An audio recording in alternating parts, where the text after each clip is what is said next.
Hello, I'm Steph from My Driver Classic, and today we are once again looking at an American vehicle, and today we are looking at a Chevy Bel Air from 1957. Now this car has had a calamitous 48 hours. The key has snapped in the boot, so we won't get to see the boot today. The driver's window has cracked, the glass dropped, and it's done over 300 miles to be here. And when you're only getting 25 miles to the gallon, that's pretty good going. So it's a little bit calamitous today. It's probably a little bit different to some of the other reviews we've done, but here we are looking at a car from 1957, and we are looking at it as a daily. Now there are not many of these that are dailied in the UK, so this is quite exciting. So in today's video, if you've never watched one of these before, we're going to have a look at that V8 under the bonnet. We're going to have a look at the interior inside. What does a daily driver look like from 1957 that's been used its entire life? And then we are going to take it out for a drive and get a real feel for this. So buckle up, we're off to have a look at the Chevy Bel Air from 1957. The 57 Chevy Bel Air certainly isn't the first of these cars, nor is it the last, with production running on the Bel Air from 1949, 1950 until 1980, although you will have still seen them being sold until 1981. And it's easily recognised by Americans, in the same way that us Brits recognise cars which were once ruling the roads in our towns and cities. The first generation of this car was replaced in 1955, and so this is of the second generation. And in the same way that you see British car manufacturers like Roots do with their range, Chevy updates the car each year to keep the demand high and to ensure they were staying abreast of developments within the industry and, of course, in line with competitor advancements. The 1957 brochure talks about a raft of changes, but also confidences that you can rely on. For example, Powerglide is now fitted to over 2 million cars by this point, and the upgrades for 57 are made with the motorist in mind. They talk about a new look, a zippy new power, and new interiors alongside the new Turboglide, which sits alongside the tried and tested Powerglide. There are 20 models and 3 series, so you get the Bel Air, and within that you get the 210 and the 150, and so this is the 210, and the car has new exterior styling, new front grille, new fashion colours, of which this originally was a turquoisey colour, which, looking at the brochures of the time, I think might have been that surf green and highland green combination, but of course now this has been repainted, and at the time you had an engine choice of a V8 or a 6. Now whilst it just says and breezes over that it's a V8 or a 6, they are split into what they call the 5 different engine types within the brochure. So you get the Super Turbo-fired 283, the Corvette V8 with fuel injection, the Turbo-fired 283 and the Turbo-fired 265, and of course the famous Blue Flame 6. The new Turboglide was exciting too, with its triple turbine takeoff, and Chevy declares in its brochure that it's the greatest new contribution to automatic driving in years, which included something called the hill retarder feature. Now if you've not seen that before, this was to help save your car's brakes, and it gives extra braking on steep downgrades. Now if Turboglide wasn't for you and it was all too new, because of course people haven't really got into the swing of it, there is that well-established Powerglide. Now if you look at the Powerglide right up, it says that it's been covered off for billions of miles, so it gives people a sense of confidence, so they might have picked that over Turboglide. You also get the touchdown overdrive or the 3-speed synchromesh box, which is your manual option. And of course there's the new fuel injection, which for many was a revelation after an entire lifetime with driving on a traditional carb setup. Be aware this was an option, it wasn't the only thing available, so you do see cars of this year which do still have that traditional carb setup. The drive was complemented by new low pressure tyres to soak up more road shock and the safety of tubeless tyres. You get that glide right front suspension, which was aimed at smoothing even the roughest of terrains, and husky outrigger rear springs, which were extra long and outside the frame to steady the ride and cushion the shocks. So they really do think of everybody who is going to be driving this car. Steering on this is ball race steering, and that's look, it's not something I'm particularly familiar with, and allegedly when new, it was the lightest of touches, giving the most precise of controls. The driving experience wasn't the only thing considered on these, and I talk about this when we're driving, but if you look at a brochure, it talks about factoring in safety. So you've got things like the triple locking door catches, which prevents the doors popping open under impact, and there are child locks. Now that today is, well, by the by, but at the time it's a relatively new thing. The body by Fisher has a safety engineered structure with double walls of steel and 4 fender visibility and massive roof rails and unitised side frames and safety glass. So look, if the worst is happening, well, the implication is that you're going to be far safer than if you are in an older model. And if you look at the brochures and you look at the marketing of the time, the strap line around all of these changes is engineered in safety all around you. You also get precision aimed headlights with low beam pattern for road safe nighttime travel, and the lamps have aiming lugs for precise adjustment too. So they really do think about everything. There's also a range of extras on these, which guess what, we don't have as a full package. But if you had a lot of money and you were at the dealership, you could have picked power steering, power brakes, power seats and windows. And of course, if you're somewhere down south, you can go for aircon. The third generation came to market in 1958, by which point again they make more improvements, and it's also the introduction of the Impala. But let's have a look at this one in a little bit more detail. Coming inside here is such a treat because, of course, when you review vehicles in the UK, most of what you're going to be reviewing is UK-made stuff, European stuff. So when you get into something from America, it just feels like such an experience because it is so very different. If you think about the cars that we made in Great Britain in the late 1950s compared to this is very different. Now, coming inside, there are a few bits that have been changed. There's a few bits that might look a little bit tatty around the edges, because remember, as I said earlier, this is a daily driven vehicle and it has been used, enjoyed, upgraded. So for example, when this was sold, it was sold with the 6 engine. It's now got the V8, it's got a 4-speed auto on it instead of the earlier, I think it was either a 2 or 3 speed that it had been paired with. So it's had a few bits changed, and I've been informed it is very quick. Now I believe on the V8s it's 115 miles per hour top speed and 0 to 60 in less than 9 seconds. So it's a rapid thing.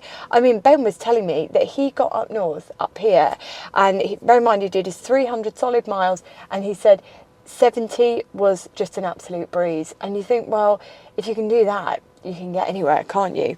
Now, of course, there have been a few upgrades on the dash as well, which I'll talk to you about, but let's talk about the fundamentals. So first of all, you've got your temperature gauge, you've got your speedo in the middle, and at the bottom there, you can see the gear pattern. Over on the right-hand side, you've got your petrol gauge, and you come down and you've got your lights, your wiper. Now that you can see is a more modern fitment, but it's where it would have been. You come across to where your key is. You've got, I don't know what that would have been originally, but obviously now that's a cigarette lighter. And then you come over into your oil pressure gauge, temperature gauge, and these are newer fitments. And what's happened is this essentially has failed, this gauge, and obviously someone's just thought, I'll just chuck that in there. So these have all been done before Ben's ownership, and he's just kind of taken it on and used and enjoyed it, because let's face it, if we've learned anything recently, it's that we should just use and enjoy our classic cars. You come down into the heater control panel over here, you've got a blank space here, which I think would have been an ashtray in that space there, going across into a very attractive clock. Now for me, I realise that if you were driving and you had a cigarette on, you'd want your ashtray here, but I'd actually want the clock a bit further over towards me, because actually the way that is placed in the dash, and because the dash is flat and it's so far away, it's really quite difficult to see as the driver. So a small criticism, but one that I've got.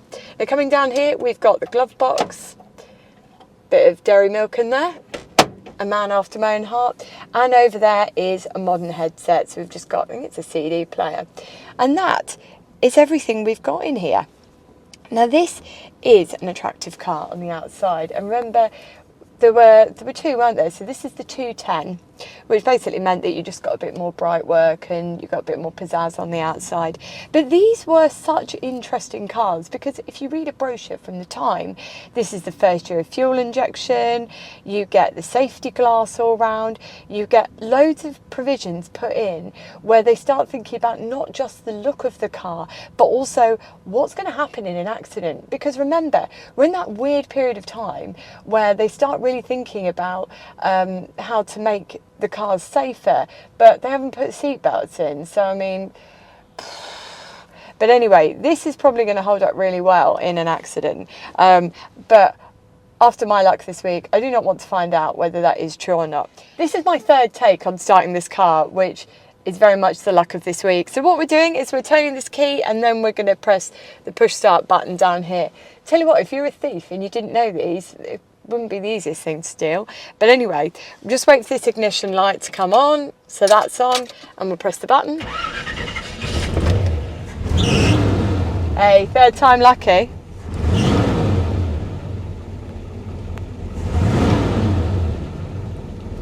Right, let's start it up from the back and then we're going to go out for a drive.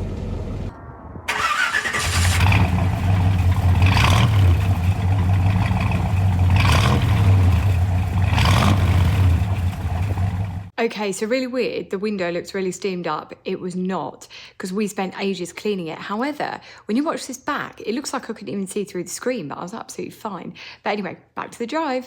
Right, let's go on an adventure.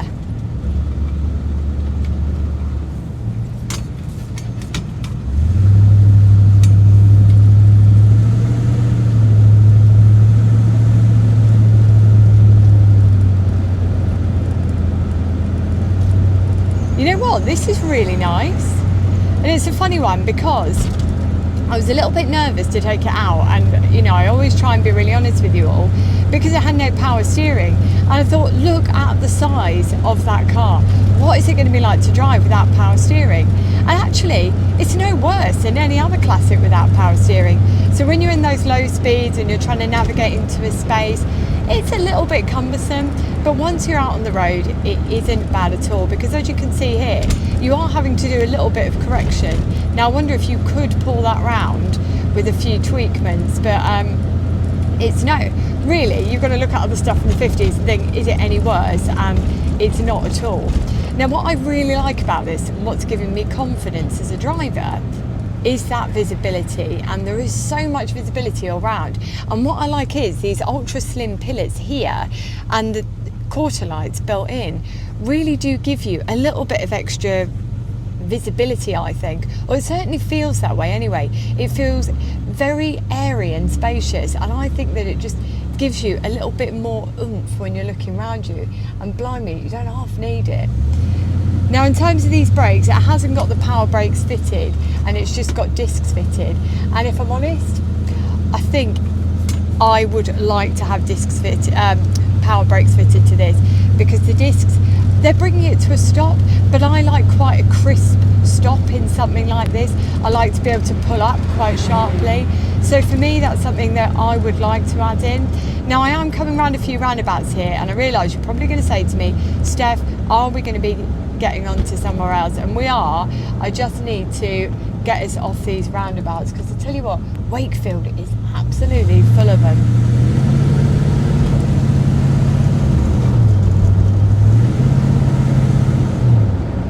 And you know what else it's full of? Red lights as well. So we're coming to another stop.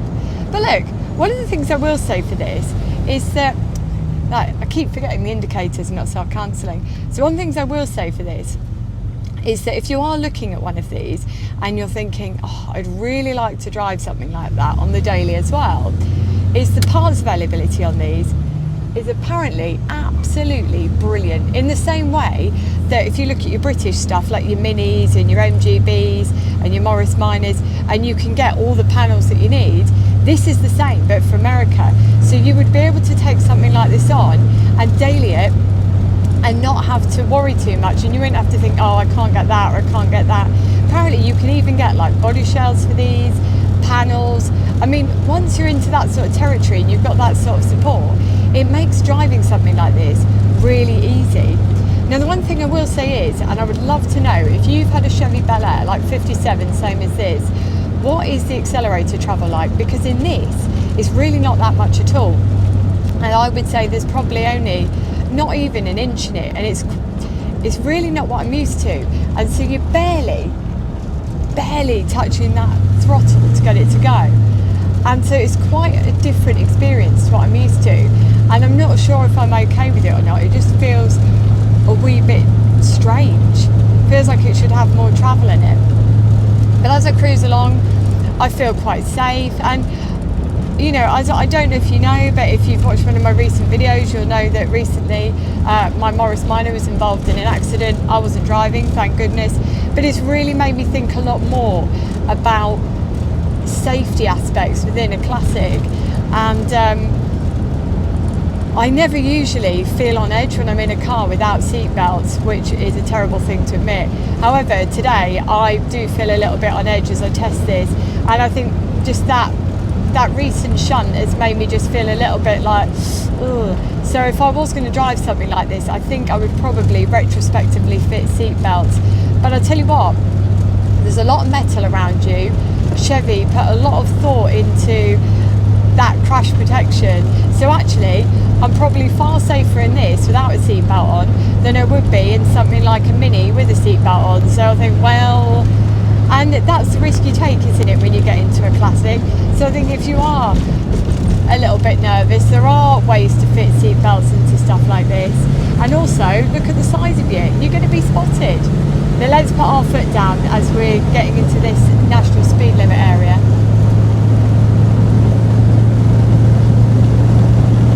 Well, I say put our foot down, but there's barely anywhere for your foot to go.